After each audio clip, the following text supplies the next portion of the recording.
Hello दोस्तों, इस video में हम लोग बात करेंगे Kolkata Knight Rider versus Royal Challengers Bangalore के बीच आईपीएल का जो अगला मुकाबला खेला जाएगा इसके बारे में। और दोस्तों दोनों टीम्स के स्टैट्स के ऊपर पूरी डिटेल एनालिसिस करेंगे और जानेंगे यहाँ से कौन से प्लेयर बेस्ट ऑप्शन रहेंगे स्मॉल लीग और खास करके ग्रैंड लीग के लिए। तो दोस्तों दोनों टीम्स के बीच इसी साल एक मुकाबला हो चुका है, उसमें कोलकाता जीत चुकी है। और इस मुकाबले में आप सभी को कन्फ्यूजन भी हो रही होगी टीम बनाते समय, क्योंकि एक तरफ है कोलकाता जो कि बहुत ही अच्छे फॉर्म में है और दूसरी तरफ है बेंगलोर जो कि लगातार 5 मुकाबले हारते हुए आ रही है।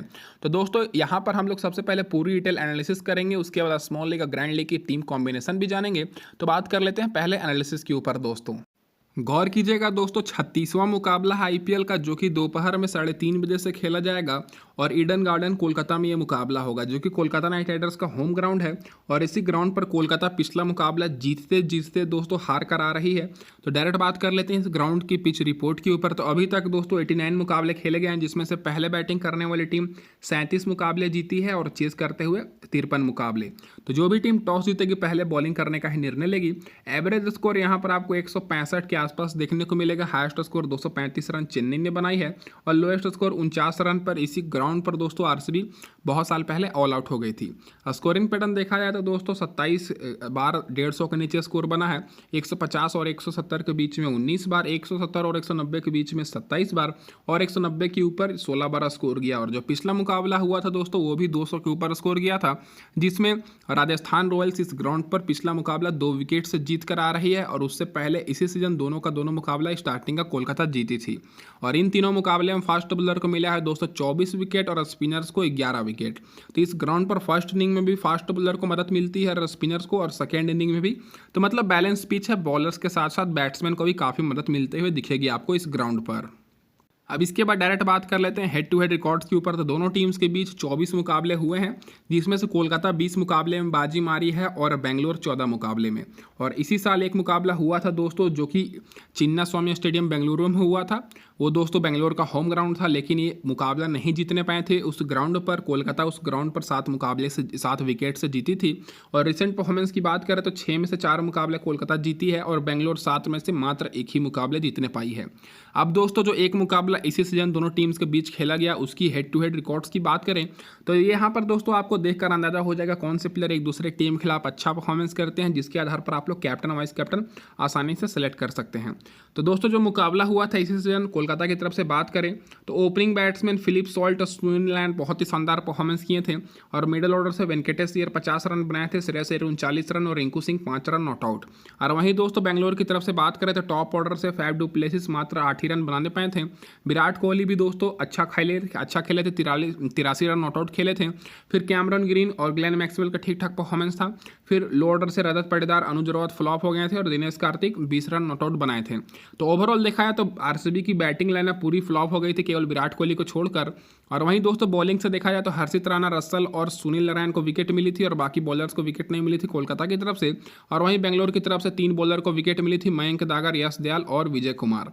तो दोस्तों इस मुकाबले में आप लोगों के लिए विराट कोहली इंपॉर्टेंट ऑप्शन रहेंगे जो कि दोस्तों अच्छा खेले थे। और वहीं दोस्तों फिलिप सॉल्ट, सुनील नारायण और बॉलिंग से दोस्तों हर्षित राणा, क्योंकि हर्षित राणा को बहुत ही कम लोग लिए हुए हैं। बाकी आरसीबी के बॉलर्स पर आपको उतना फोकस नहीं करना है, क्योंकि ये ऐसे बॉलर्स हैं जो कि आपको प्लस पॉइंट तो दिलाएंगे नहीं दोस्तों, आपको माइनस में वहाँ पर पॉइंट मिल जाएगी। तो अब इसके बाद डायरेक्ट बात कर लेते हैं कोलकाता की क्या रहेगी प्लेइंग 11। तो इधर से आपको बिल्कुल सेम प्लेइंग 11 दिखेगी पिछले मैच की तरह। फिलिप सॉल्ट, नारायण ओपनिंग करेंगे, A Raghuvanshi, Shreyas Iyer, Venkatesh Iyer, Russell, Rinku Singh, Ramandeep Singh, Mitchell Starc, Harshit Rana, Varun Chakravarthy और वैभव अरोरा। स्टार्टिंग में वैभव अरोरा और मिचेल स्टार्क बॉलिंग कराएंगे और आखिरी ओवर में हर्षित राणा और मिचेल स्टार्क। अब बात कर लेते हैं इन सारे प्लेयर्स के रिसेंट परफॉर्मेंस के ऊपर। तो पिछले मुकाबले में फिलिप सॉल्ट फ्लॉप हो गए थे, लेकिन अच्छे फॉर्म में है, तो इनको तो आपको लेकर चलना ही है। सुनील नारायण पिछले मुकाबले में शतक बनाकर आ रहे हैं, अपने T20 इतिहास का पहला शतक था इनका, तो अच्छे फॉर्म में है, इसी ग्राउंड पर बनाए थे, तो इनको भी आपको लेकर चलना है। और वहीं ए रघुवंशी और श्रेयस अय्यर दोनों में से आप एक को ले सकते हैं। और अगर कोलकाता की टीम टॉस जीतती है तो आप लोग दोनों के साथ जा सकते हैं। दोनों में से देखा जाए तो ए रघुवंशी 30 रन बनाए थे पिछले मुकाबले में और श्रेयस अय्यर 11 रन। लो ऑर्डर से बात करें तो एंड्रसल को आप लोग एज अ ऑलराउंडर तो लेकर चलेंगे, क्योंकि बैटिंग और बॉलिंग भी करते हैं। वेंकटेश अय्यर का दोस्तों हेड टू हेड रिकॉर्ड तो अच्छा है, 50 रन बनाए थे आरसीबी के खिलाफ, लेकिन बैटिंग ऑर्डर बहुत ज़्यादा नीचे है, तो इनके ऊपर आपको ज़्यादा फोकस नहीं करना है। रिंकू सिंह 20 रन बनाए हैं दोस्तों, लेकिन इनको भी ज़्यादा मौका मिल नहीं रही, क्योंकि टॉप ऑर्डर इनका अच्छा परफॉर्मेंस परफॉर्मेंस कर रहा है और रमनदीप सिंह केवल और केवल ग्रैंड लीग के लिए इंपॉर्टेंट रहेंगे। बॉलर्स की बात करें तो पिछले मुकाबले में कोलकाता की तरफ से हर्षित राणा को 2 विकेट मिली थी, सुनील नारायण को 2 विकेट मिली थी, वरुण चक्रवर्ती और वैभव अरोड़ा का भी विकेट मिली थी। तो इस मुकाबले में आपको ज़्यादा फोकस करना है हर्षित राणा पर, क्योंकि बेंगलोर के खिलाफ भी इनको अच्छा खासा विकेट मिली थी।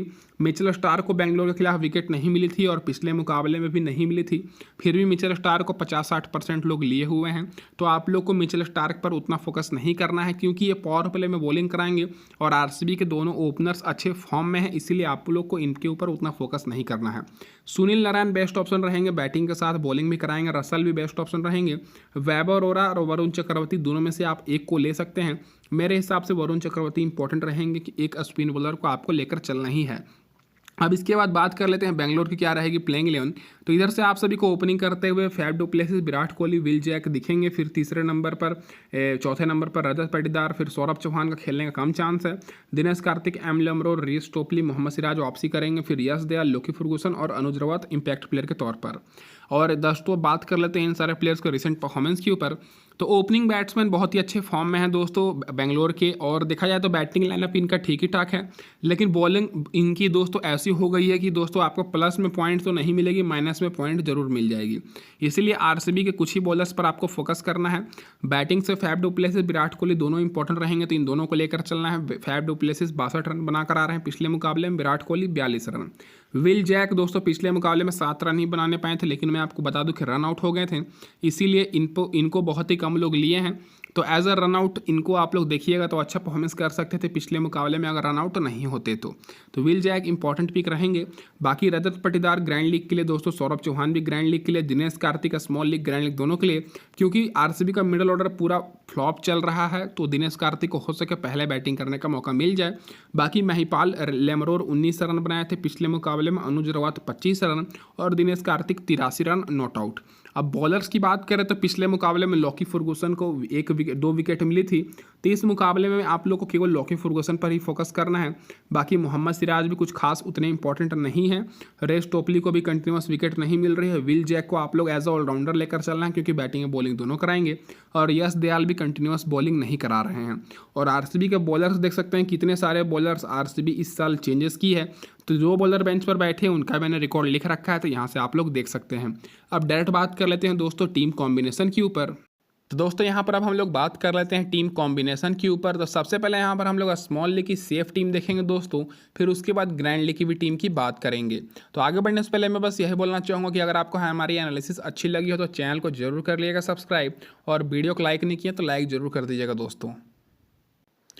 तो बात कर लेते हैं यहाँ पर विकेट कीपर सेक्शन से। सबसे पहले तो 3 ऑप्शन आपको देखने को मिलेंगे, दिनेश कार्तिक, फिलिप सॉल्ट जो कि बहुत ही अच्छे फॉर्म में है, टॉप ऑर्डर में आएंगे बैटिंग करने फिलिप सॉल्ट, और दिनेश कार्तिक मिडिल ऑर्डर में। वहीं अनुज रावत की बात करें तो बैटिंग ऑर्डर बहुत ज़्यादा नीचे है और इनका कंफर्म भी नहीं है कि खेलेंगे या नहीं, इसलिए इनके ऊपर ज़्यादा फोकस नहीं करेंगे। दोनों टॉप ऑर्डर के विकेट कीपर्स को लेकर चलेंगे। आरसीबी का मिडिल ऑर्डर पूरी तरीके से फ्लॉप है, तो दिनेश कार्तिक को पहले भेजा जा सकता है बैटिंग के लिए, तो इस मुकाबले के लिए इंपॉर्टेंट हो सकते हैं। अब इसके बाद बैटिंग सेक्शन से बात करें तो यहाँ पर फैफ डु प्लेसिस और विराट कोहली को तो लेकर चलेंगे ही, क्योंकि दोस्तों ये टॉप ऑर्डर में परफॉर्मेंस केवल कर रहे हैं। दोनों ऐसे बैट्समैन हैं जो कि टॉप ऑर्डर से परफॉर्मेंस कर रहे हैं बेंगलोर की तरफ से। बाकी कोई भी आपको कंटिन्यूस ऐसा बैट्समैन दिखेगा नहीं। रजत पाटीदार तो दोस्तों अच्छे फॉर्म में है, लेकिन कंटिन्यूस परफॉर्मेंस नहीं कर रहे हैं। पिछले मुकाबले में फ्लॉप हो गए थे, लेकिन उससे पहले देखिएगा तो 50 रन की पारी एक मुकाबले में खेले थे, जिसमें 79 पॉइंट्स मिला था। और बाकी दोस्तों एक मुकाबले में अच्छा खेले थे, लेकिन ये भी कंटिन्यूस परफॉर्मेंस नहीं कर रहे हैं। तो रजत पाटीदार को आप लोग ग्रैंड लीग वाली वीडियो में देख सकते हैं कि कैसे आपको टीम कॉम्बिनेशन बनाकर रजत पाटीदार को लेना है।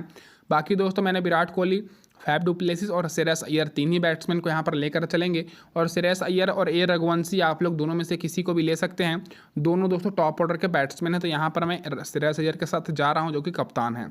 रिंकू सिंह की बात करें तो इंपॉर्टेंट हो सकते हैं अगर कोलकाता की टीम टॉस हार जाती है तो, क्योंकि भले ही दोस्तों दोनों टीम्स में जब भी मुकाबला हुआ है ज़्यादातर मुकाबले कोलकाता जीती है, लेकिन इस मुकाबले में आरसीबी कमबैक कर सकती है, क्योंकि लगातार 5 मुकाबले हारने के बाद बहुत ही प्रेशर है दोस्तों आरसीबी की टीम के ऊपर। तो बैट्समैन तो अच्छा परफॉर्मेंस कर ही रहे हैं, तो बॉलर्स भी कर सकते हैं इस मुकाबले में। अब ऑलराउंडर से बात करें तो सबसे बेस्ट ऑलराउंडर सुनील नारायण को तो लेकर चलना ही है। बॉलिंग से अगर फ्लॉप हो जाते हैं तो बैटिंग तो कर ही देते हैं, और बैटिंग से फ्लॉप हो जाते हैं तो बॉलिंग से विकेट ले लेते हैं।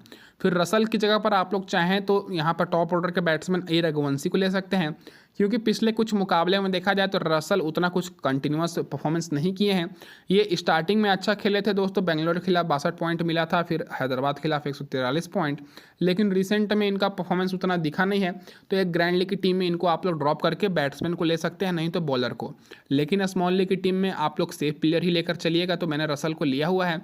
और यहाँ पर हमारे ट्रम्प प्लेयर रहेंगे विल जैक, क्योंकि पिछले मुकाबले में रन आउट हो गए थे दोस्तों, तो रन आउट को आप लोग मत गिनिए, क्योंकि अगर ये रन आउट नहीं होते तो अच्छा खेल सकते थे। इसीलिए यहाँ पर मैं विल जैक को लेकर चलूंगा। बाकी बॉलिंग से दोस्तों यहाँ पर मैं लॉकी फर्गूसन को लूँगा, मिचेल स्टार को ना लेकर मैं हर्षित राणा को लूँगा। क्योंकि मैं आपको बता दूं कि जैसा कि आपको पता है कि बेंगलोर के दोनों ओपनर्स अच्छे फॉर्म में हैं, विराट कोहली भी और फैफ डु प्लेसिस भी। तो यहाँ पर मिचेल स्टार का पावर प्ले में बॉलिंग कराते हुए दिखेंगे, तो इनको हो सके विकेट ना मिले। और पिछली बार खेले थे तो दोस्तों इनको वैसे भी विकेट नहीं मिली थी आरसीबी के खिलाफ, जिसमें आप इनको पॉइंट्स देख सकते हैं कि माइनस में इनका चला गया था बॉलिंग से। तो दोस्तों यहाँ पर आप लोग मिचेल स्टार की बात करें तो अभी तक जो 6 मुकाबले खेले हैं, 6 में से दोस्तों इनको मात्र 2 ही मुकाबले में विकेट मिली है, 4 मुकाबले में विकेट लेस रहे हैं। फिर भी इनको बहुत ही ज़्यादा लोगों ने लिया हुआ है, क्योंकि इनका नाम बहुत ही बड़ा है। तो मिचेल स्टार की जगह पर मैं यहाँ पर हर्षित राणा को लूँगा, जो कि बहुत ही अच्छे फॉर्म में है। और यहाँ पर मैं दोस्तों नीचे से लेकर चलूँगा वरुण चक्रवर्ती को। तो ये रहेगी दोस्तों यहाँ पर हमारी टीम कॉम्बिनेशन, जहाँ पर मैंने 3 बॉलर, 3 ऑलराउंडर, 3 बैट्समैन और 2 विकेट कीपर को रखा है। कैप्टन वाइस कैप्टन की बात करें तो यहाँ पर जो हमारे सेफ ऑप्शन रहेंगे सुनील नारायण हमारे कप्तान रहेंगे, और वाइस कप्तान यहाँ पर आप लोग विराट कोहली को कर सकते हैं, लेकिन मैं थोड़ा सा अलग जाऊँगा, फैफ डु प्लेसिस को करूँगा, क्योंकि सभी लोग फोकस कर रहे हैं विराट कोहली पर। फैफ डु प्लेसिस भी बहुत ही अच्छे फॉर्म में है, इनका पॉइंट्स भी आप लोग रिसेंट में देख सकते हैं कि बहुत ही शानदार पॉइंट दिए हैं। तो फैफ डु प्लेसिस मेरे हिसाब से थोड़े से डिफरेंशियल रहेंगे। तो ये होगी हमारी टीम कॉम्बिनेशन, और आप लोग टेलीग्राम पर जुड़ जाइएगा फाइनल टीम के लिए। बात कर लेते हैं दोस्तों इस टीम की प्रीव्यू, फिर ग्रैंड लीग की टीम के ऊपर। तो दोस्तों ये रहने वाली है हमारे यहाँ पर टीम की प्रीव्यू, जो कि हमारे कप्तान रहेंगे सुनील नारायण, वाइस कप्तान फैफ डु प्लेसिस, 2 मैंने विकेट कीपर को रखा है दिनेश कार्तिक, फिलिप सॉल्ट को। बैटिंग से Faf du Plessis, Virat Kohli, Shreyas Iyer, और 3 ऑलराउंडर मैंने रखा है और 3 मैंने बॉलर रखा है। और ऑलराउंडर मिलाकर मैंने 4 बॉलर लिया है कोलकाता की तरफ से, और ऑलराउंडर मिलाकर मैं मात्र 2 ही बॉलर को ले रहा हूँ, क्योंकि आरसीबी के बॉलर्स के ऊपर मुझे थोड़ा कम ही भरोसा है। अब इसके बाद दूसरी टीम की बात करें, जो कि हमारी ग्रैंड लीग की टीम रहेगी, तो ये मिडिल ऑर्डर को फेवर करते हुए मैंने टीम बनाई है। कैप्टन मैंने विल जैक को रखा है, वाइस कैप्टन एंड्रे रसल को। बैटिंग में मैंने यहाँ पर विराट कोहली, रजत पाटीदार को लिया है बेंगलोर की तरफ से, और श्रेयस अय्यर और ए रघुवंशी को मैं ले रहा हूँ कोलकाता की तरफ से। और एक ही विकेट कीपर मैंने दिनेश कार्तिक को रखा है, सुनील नारायण, और बॉलिंग में दोस्तों रेस टोपली, लॉकी फर्गूसन और मिचेल स्टार को मैं ले रहा हूँ। तो ये होगी दोस्तों यहाँ पर हमारी दूसरी टीम, जो कि ग्रैंड लीग की रहेगी। तो इस वीडियो में बस इतना ही। वीडियो देखने के लिए आप सभी का बहुत बहुत धन्यवाद दोस्तों। चैनल पर पहली बार है तो सब्सक्राइब जरूर कर दिएगा। धन्यवाद आप सभी का वीडियो देखने के लिए।